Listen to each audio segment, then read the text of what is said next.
Why hello there beautiful people and welcome to OTT.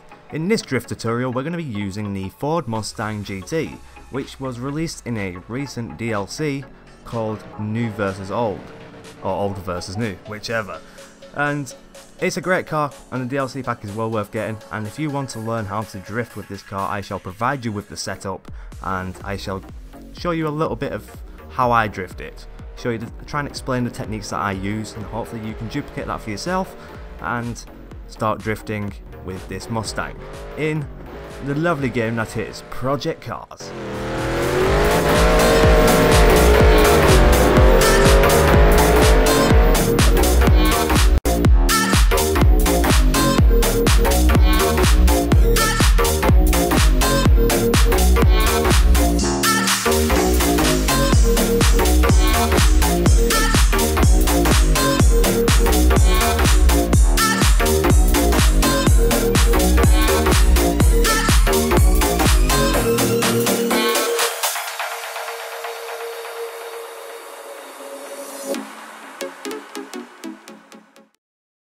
Right, so now you've applied those settings to your car, what you want to do is jump onto the track. I have picked the BRNO circuit as usual, as I normally do in these drift tutorials. It's a great track to learn how to drift on. It's just a good track in general to drift. The information on screen, I'm pretty sure you can work it out, it's pretty self-explanatory. That's the accelerator, brake, arrow underneath there is your steering input, and everything else you need to know. Telemetry, everything else, blah blah blah. If I sound like I'm in a bit of a shit mood compared to the intro, it's because I'm having one of those days where I just can't get anything fucking done without being someone knocking, ringing, wanting me for some bollocks. Let's just drive the stress away. Right. The technique, once again, for this car is quite similar to other ones on this game.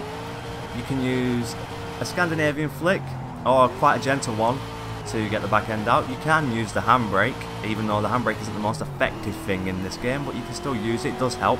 With the Mustang it's quite usable. This car is a road car, so it's quite heavy, so it can have some tendency to go a bit wild in corners.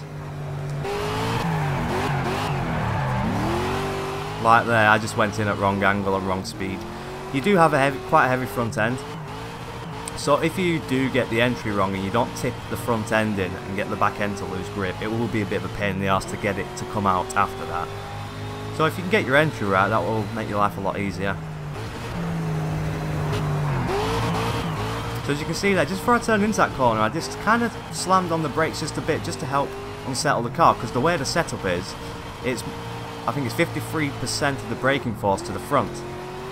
So it just helps unsettle the front a bit, and you can help tighten drifts if you need to. I don't need to on that occasion, but it is useful.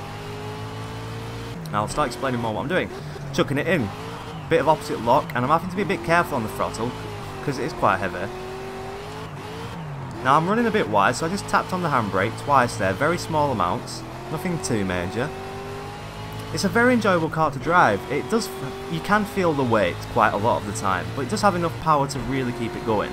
It would be nice if it had even more power, but you know.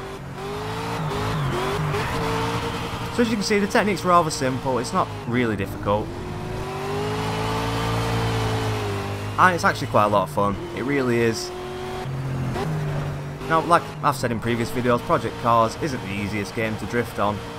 But certainly if you persist and you keep trying hard to learn the techniques you use in this game, and just get used to, well, hopefully you can get used to my setups, because tuning in this game is very hard.